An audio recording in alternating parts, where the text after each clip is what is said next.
So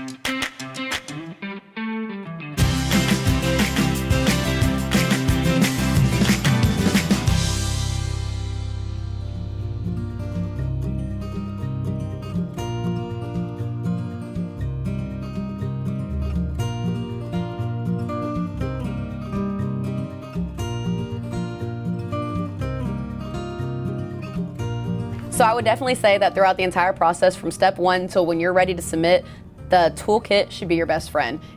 Everything that you do should go in the toolkit before it ever goes on the computer or in the application itself. So my first step when using the DTR Application Toolkit to complete the application was the brainstorming pages. At the very bottom, it talked about different acronyms to use for the different areas of the application. So I had my L for leadership, my LLL for lifelong learning, and my C for contributions. And under those, I just brainstormed what I've actually done this past year. So for leadership, for example, mentoring, formal and informal, instructional leadership team, athletic director, lifelong learning, I would put my degree, the required PDs that we attend every year, additional PDs, and then contributions to the profession. Campus PDs I lead, district PDs,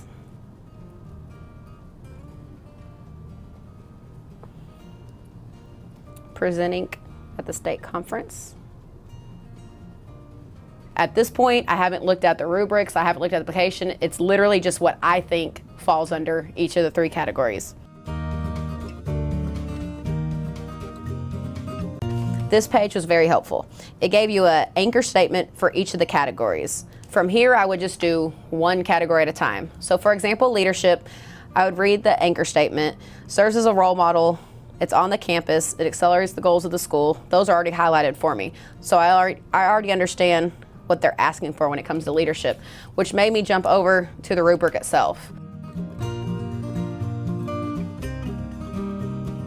On the rubric, I always start at the highest performance level because that's what we should be aiming for. And I start reading through each of the categories or each of the indicators and deciding what things stick out to me the most. The first one says assumes multiple or significant formal and informal leadership roles. So definitely multiple, significant, formal, informal.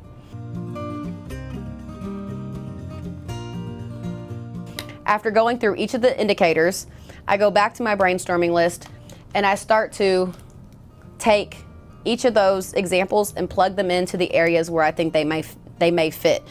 So one of the things that immediately pops out to me would be the instructional leadership team, and it would go into the criterion for professional development, leads planning or delivery of professional development that creates significant and or measurable improvements. So next to it, I'd write ILT and just a few notes on what I would actually put in that category. So for me, it would have been centers, PD, interactive notebook, PD, technology. And I would just kind of leave it at that for right now because I already know on this specific indicator, I can meet the requirements of the 6 points. And I would go through that with each of my ideas that I already brainstormed. And a lot of times as I'm doing it, more things pop into my head. But then this actually becomes what I'm using when I'm creating the application online.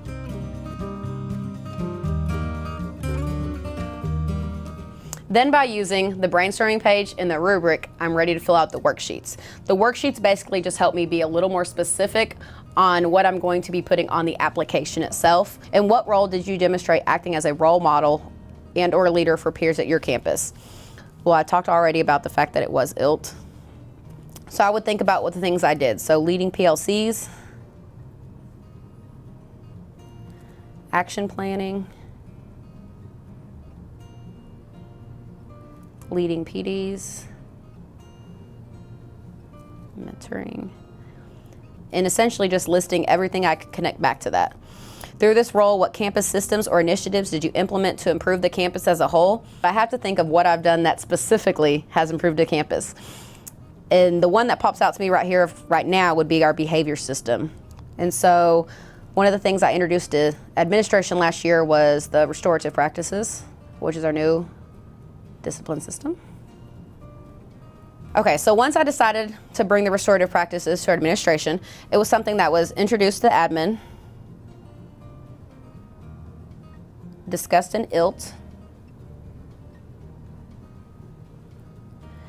and then ultimately it was adopted for our entire 6th grade to use as their discipline procedures for last year.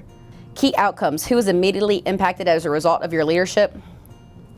The whole 6th and 7th grade team, since they had to attend trainings on it and then bring it back to their classrooms.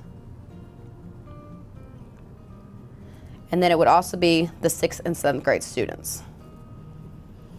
What changed for the campus and other educators as a result of your leadership? This would be decreased student referrals and incidents. For the most part, that's as detailed as I would go on this page, and I would repeat the steps for lifelong learning and for contributions, looking at the rubric and the worksheet. From there, I take it to the computer. I choose to use a Word document because the application kind of stresses you out when you start thinking about the character limits. On here, I don't have to worry about that. I also make sure that I bullet everything. I don't actually type out paragraphs, because then as I start to read through my details, I know what I can really easily get rid of or what I needed to add more to. So if I said lead campus PDs, on here I actually typed lead campus PDs on campus needs, small groups, data analysis, and campus policies / procedures. Again, I'm not worried about the character count, I'm just worried about the details. And I have to remind myself over and over, I'm selling myself. So it's specific and to the point. Then I go to the outcomes and I do the same thing. On here, my outcomes were very, very brief. It improved 6th grade and 7th grade teacher practices. Where on here, I'm gonna get a lot more specific. I'm gonna start thinking about where I'm gonna find my artifacts that I'm going to pull in. I don't put anything on my outcomes that I can't prove without an artifact. So as I'm putting everything from the worksheet onto the computer, it does of course become more formal. And one thing that always happens is I think of information I don't have with me right then and there. This past year, when that would happen, I'll just highlight and I'll remind myself that this is something I need to go back and look at. So after I do leadership, the 3 different experiences, and I fill out the key actions and the outcomes for each, I go on to lifelong learning and I'll do those key actions and outcomes, and then I'll go on to contributions. I don't worry about artifacts until after I'm done with all that. I come back and revisit it. I actually choose to share this with other DTR teachers on my campus, have them proofread it, see what their views are, what their thinking is on what I've typed, and then I share it with my principal. One of the reasons I like to share it with them is not only for feedback on if they think I could add something to it or if something's not as important, but in all honesty, I'm selling myself. So again, if they can get the idea of what I'm trying to present, then I know I did it clearly, it was specific, it was to the point.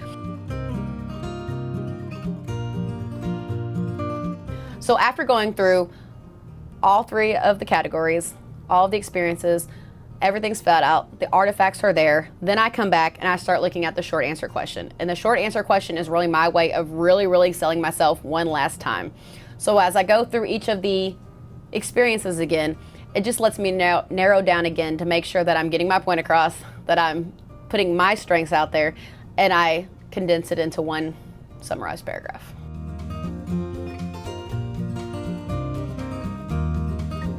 DTR has me look at the areas where I know I need to grow in, which of course not only impacts me, but it shows me almost like a framework of how I can develop as a professional. It also helps me to see where I can make bigger changes, not just in my classroom, but on my campus and in the district and the profession as a whole.